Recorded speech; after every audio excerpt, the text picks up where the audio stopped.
Plugo a la divina providencia, o a quien quiera que gobierne estas cosas en los tiempos que corren, dotar a la Grey de 4 doctrinas complementarias de tan exquisita perfección que quien las mire juntas no puede sino admirar la simetría del plan. La primera doctrina le explica de dónde viene, del mono. La segunda le explica a dónde va, al paraíso colectivo que llegará solo, sin que ella haya de hacer nada especialmente heroico ni especialmente personal. La tercera le explica cómo goberna el camino entre uno y otro, metiendo una papeleta en una urna cada 4 años, con la solemnidad de quien firma un tratado de paz, y retirándose después a casa con la íntima satisfacción del deber cumplido.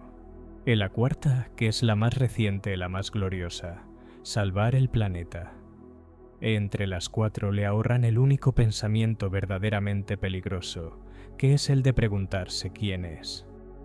La Grey, que lleva siglos evitando esa pregunta con un talento que no puede sino llamarse sobrenatural, no ha advertido el robo.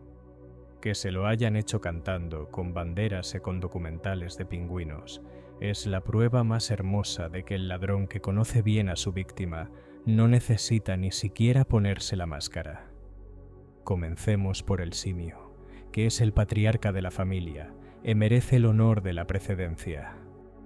Dixeron los grandes doctores del evolucionismo, con aquella gravedad doctoral de quien anuncia una certeza que en privado tiene por cuento, según confesó con admirable franqueza cierto benemérito de la cofradía, que escribió que era dogma en el que sus sacerdotes ya no creían pero conservaban para el pueblo, lo cual es acto de misericordia pastoral, por el que la posteridad no les agradecerá jamás lo suficiente, que el hombre desciende de la bestia por lenta e inexorable acumulación de accidentes dichosos.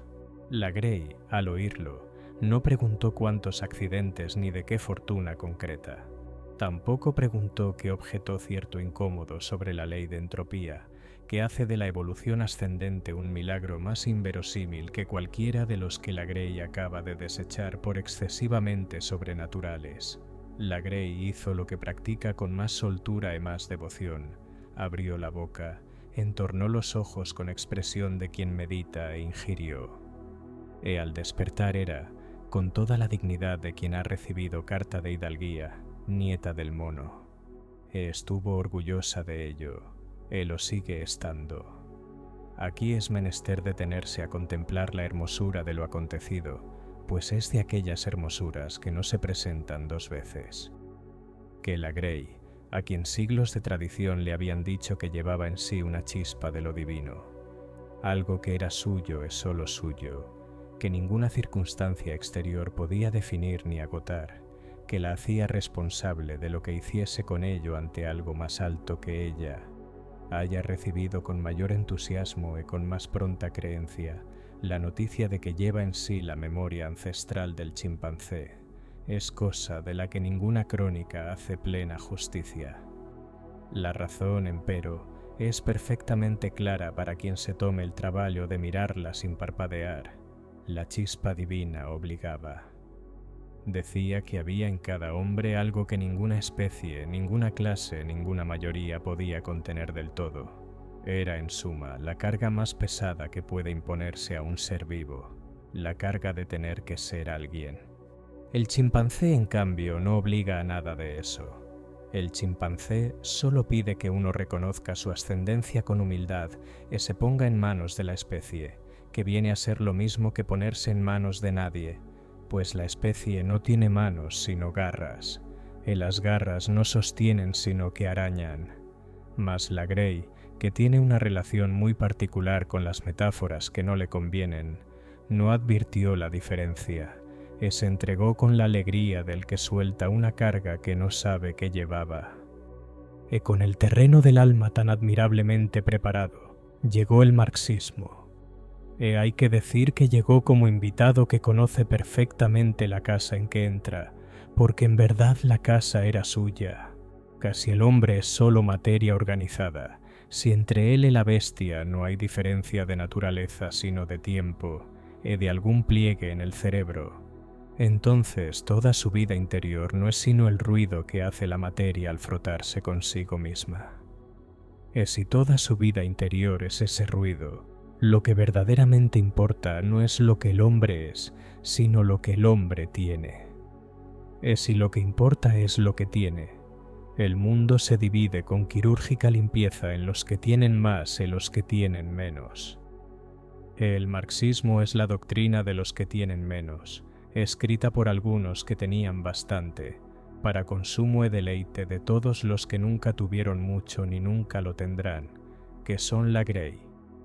Que el marxismo sea la metafísica del plebeyo, díxose bien díxose, mas añádase que es también la más cómoda de las metafísicas que jamás se han fabricado, pues no exige ningún trabajo que sea verdaderamente personal. La metafísica antigua preguntaba al hombre qué es. El hombre debía escudriñarse hacia adentro con paciencia y valor, e enfrentarse a lo que encontrase, que no siempre era agradable. La metafísica del plebeyo, en cambio, pregunta al hombre cuánto tiene, y comparándolo con lo que tiene el de al lado, le proporciona de inmediato, sin el menor esfuerzo interior, un enemigo y una esperanza. El enemigo es el que tiene más. La esperanza es la revolución que lo nivelará todo. El Grey, que nunca ha necesitado muchos argumentos para odiar ni muchas promesas para esperar, adoptó esta metafísica con la velocidad con que el ahogado adopta el madero que se le tiende, sin detenerse a preguntar de qué madera está hecho, ni quién lo fabricó, ni si flota de verdad, o solo lo parece mientras uno no pone todo el peso encima. Que el peso se ha puesto ya y el madero ha ido al fondo, es dato que la Grey tiene desde hace tiempo y que no le impide seguir abrazando el siguiente madero que se le ofrezca con idéntica fe e idéntica prisa. Pues la fe de la Grey no es de la especie que se alimenta de resultados, sino de la que se alimenta de promesas, y de promesas jamás ha habido escasez. No sería honesto silenciar la contribución de cierto religioso de muchas letras e espiritualidad de dudosa procedencia, que con su habitual generosidad tomó la doctrina del simio y la del plebeyo, y las combinó con fragancia de incienso y vocablos de alto vuelo, de suerte que la Grey, que aún conservaba ciertos escrúpulos de conciencia religiosa, pudiese comer el mismo guiso sin que le supiese del todo a lo que era. Que presentase la evolución como el camino cósmico de la materia hacia Cristo, y la redención colectiva como el fin último del universo entero, fue costura de una habilidad que hay que reconocer sin reservas, pues muy pocos son capaces de coser con el mismo hilo al mono, al proletario y al Espíritu Santo sin que ninguno de los tres se queje demasiado. Que el religioso también dudase en privado de sus propias conclusiones es asunto reservado que no llegó a los oídos de la Grey, la cual nunca ha querido saber demasiado de los cabildeos interiores de sus pastores, pues eso desacredita al pastor y al pasto. Es aquí donde entra la democracia, que es la tercera y más exquisita de las 4 doctrinas, y la que perfecciona a las 2 anteriores con un ingenio que solo puede admirarse en silencio, pues expresarlo en voz alta haría reír con una risa que dura demasiado y termina pareciéndose al llanto.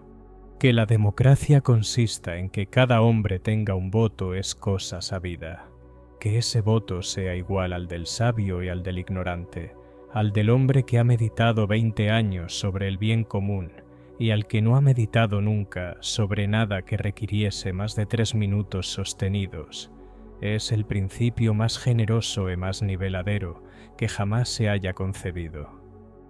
Dígolo sin ironía, que en este caso la cosa misma se basta para ser irónica sin ninguna ayuda exterior, como el abismo que no necesita que le expliquen su propia profundidad. Que la verdad se determine por suma de cabezas, y no por calidad de entendimientos, es exactamente la doctrina que le conviene a la Grey, pues es la única en que la Grey gana de manera garantizada por razones puramente aritméticas, sin necesidad de tener razón, sin necesidad de haber pensado, sin necesidad siquiera de haber entendido la pregunta que se le formula. Cala Grey es mucha, y los que piensan son pocos. En cualquier competencia en que se declare de antemano que la cantidad es el árbitro supremo, el resultado está resuelto antes de que nadie abra la boca.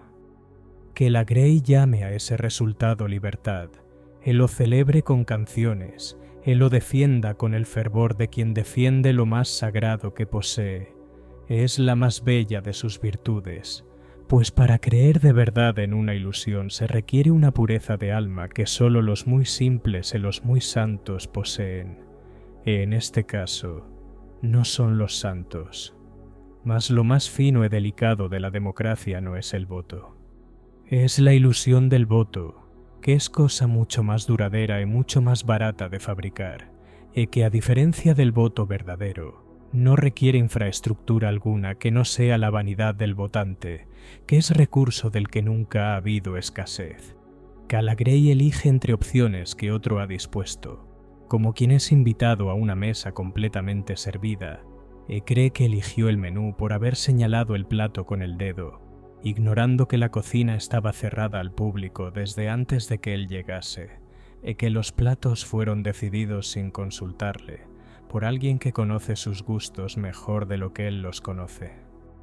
Los que gobiernan en las sombras tienen el cuidado exquisito de que las opciones entre las que elige la Grey sean todas igualmente inofensivas para sus propósitos, así como el buen ventero ofrece al viajero vino tinto o vino blanco, pero guarda con 7 llaves el agua fresca. La Grey vota, se siente soberana, el soberano verdadero la contempla con la benevolencia tierna y un poco aburrida con que el pastor contempla al rebaño que al entrar por sí solo al redil al caer la noche, cree haber elegido el camino, el destino y la hora.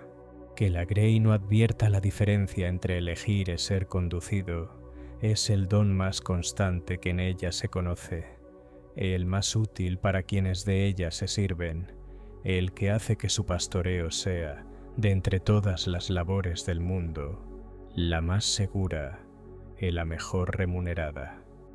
Y llegamos aquí al más sagrado de los instintos de la Grey, que es el odio al singular, sin el cual todas las doctrinas anteriores quedarían incompletas, como catedral sin su nave, como sentencia sin su verdugo, como rebaño sin su perro guardián.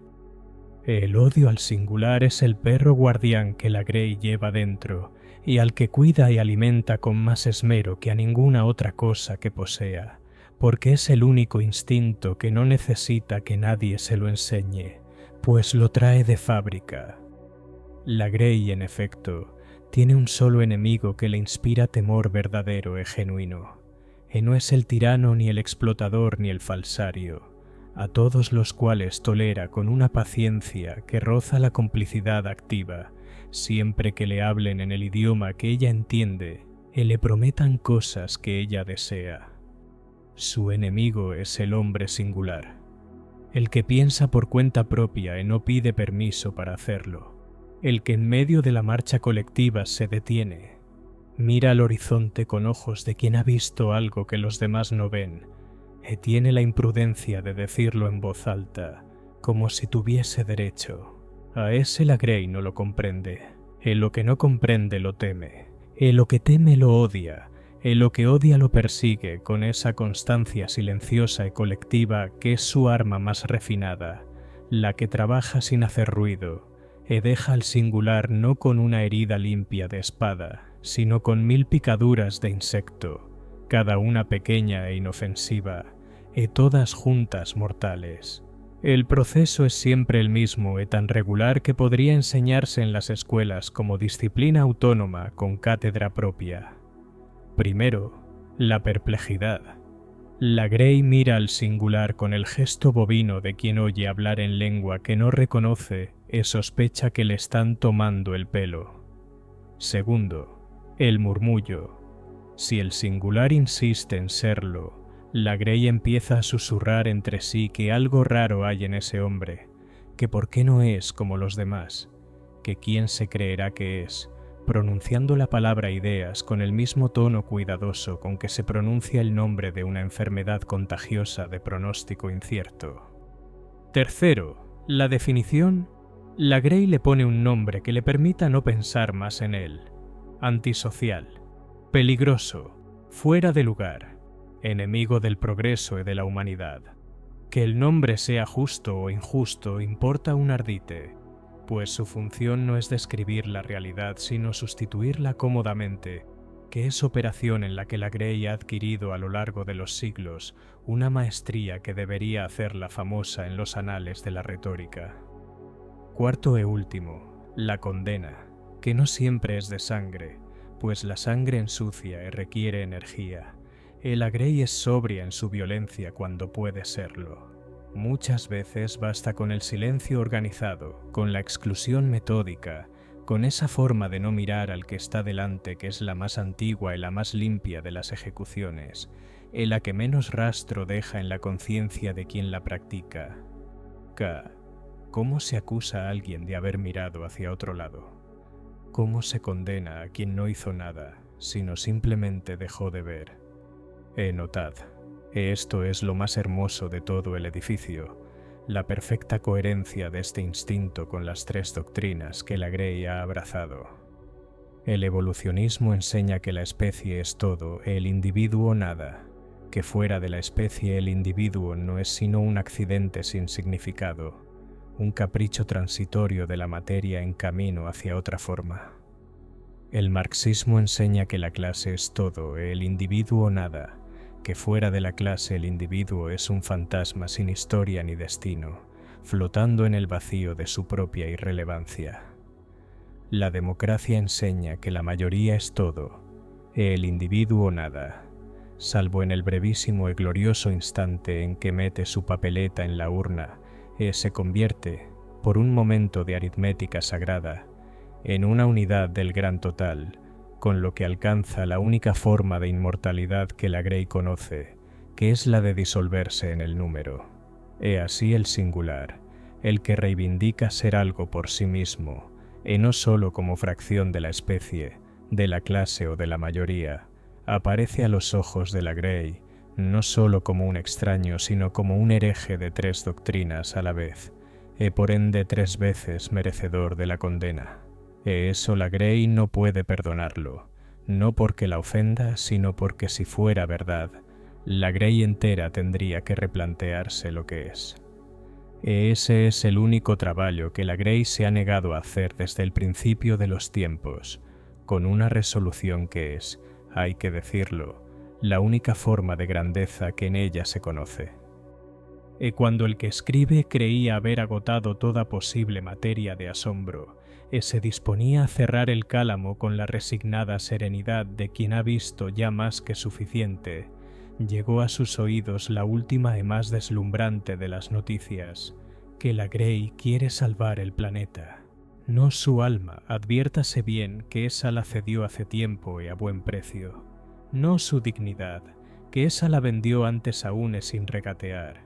No al singular, que a ese lo ha estado persiguiendo con santa constancia. El planeta, el globo entero. He aquí que la doctrina del planeta recoge con admirable elegancia los tres hilos, se los teje en un solo paño de impecable factura. La Grey es criatura de la naturaleza, sí, y por eso mismo está obligada a defenderla con el ardor de quien defiende a su propia madre, aunque en su vida cotidiana la trate con menos consideración que a un objeto de usar y tirar. El enemigo es el que contamina, lo cual coincide providencialmente con el que tiene más, que ya era el enemigo del tratado anterior, de suerte que la Grey no ha de aprender a odiar a nadie nuevo, que es comodidad que se agradece.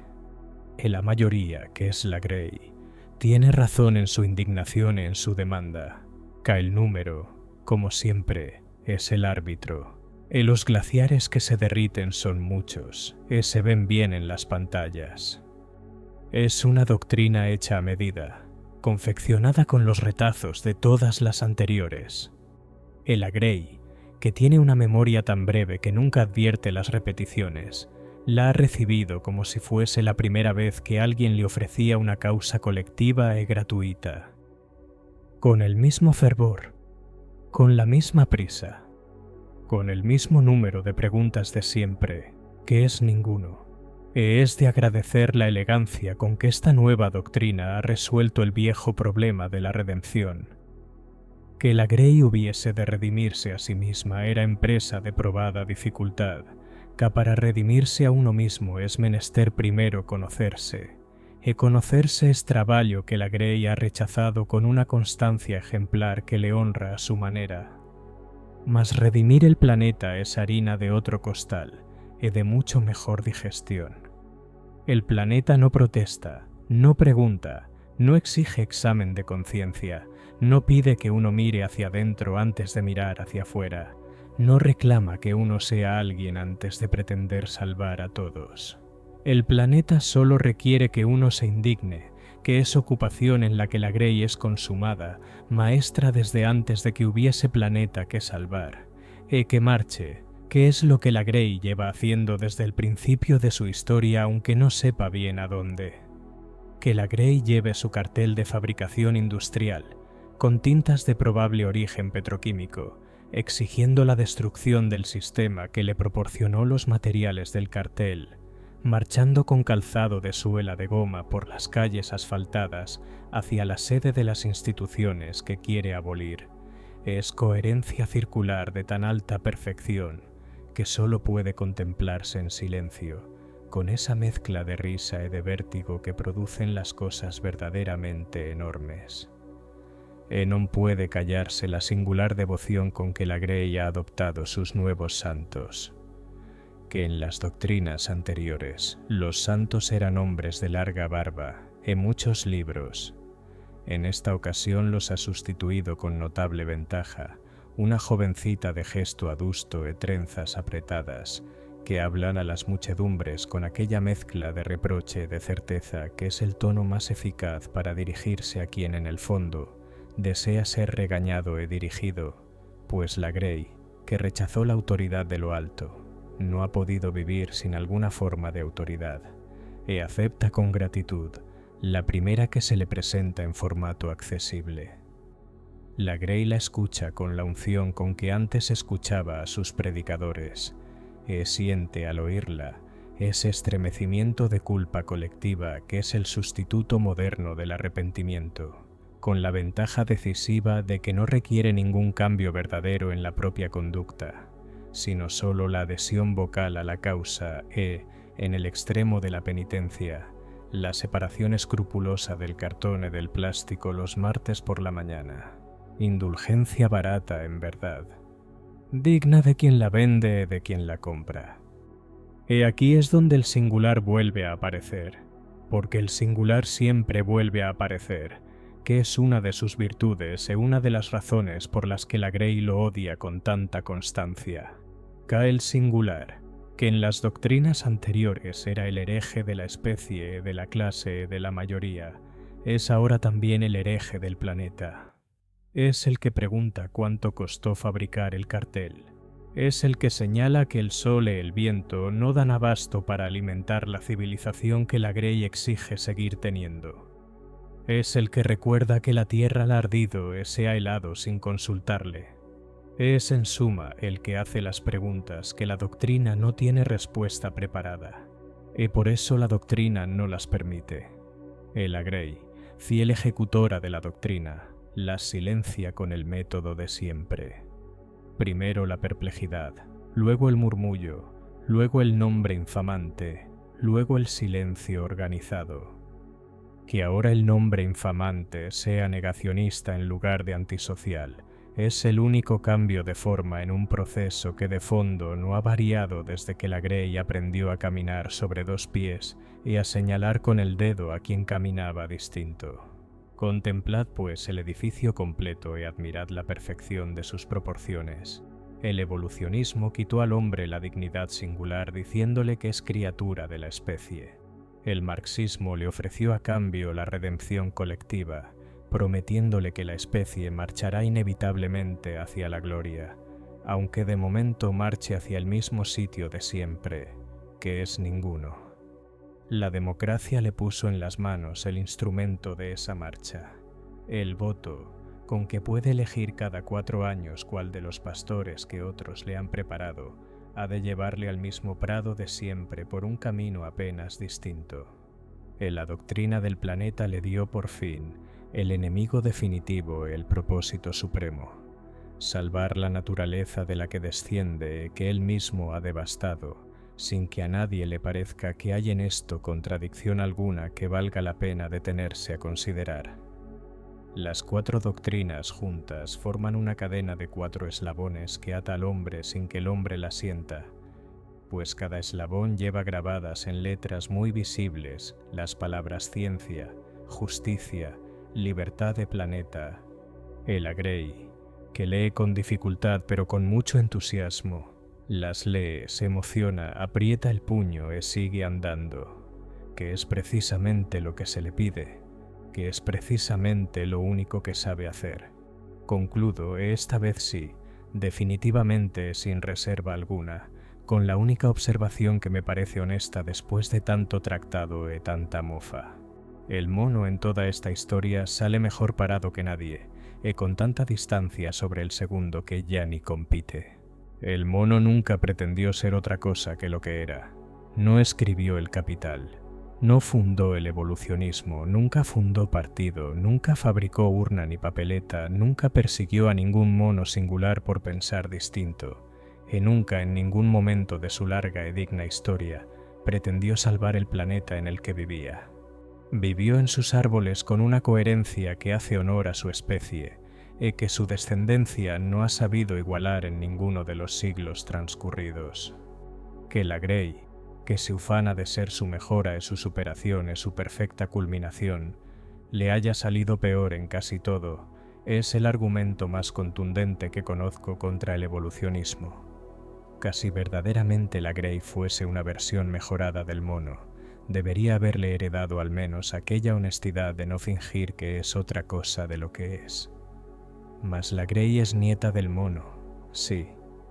Una nieta que cedió el alma para no ser responsable, que abrazó la clase para no ser nadie, que inventó la democracia para que su mediocridad tuviese rango de soberanía, que persigue al singular porque el singular le recuerda con solo existir todo lo que ella decidió no ser, y que ahora, como remate de su gloriosa trayectoria, quiere salvar el planeta.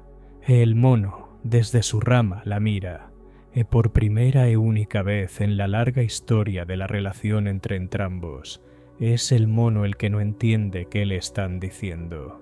Es posible, es más que posible, es casi seguro, que sea la primera vez que en esa incomprensión le lleve toda la razón.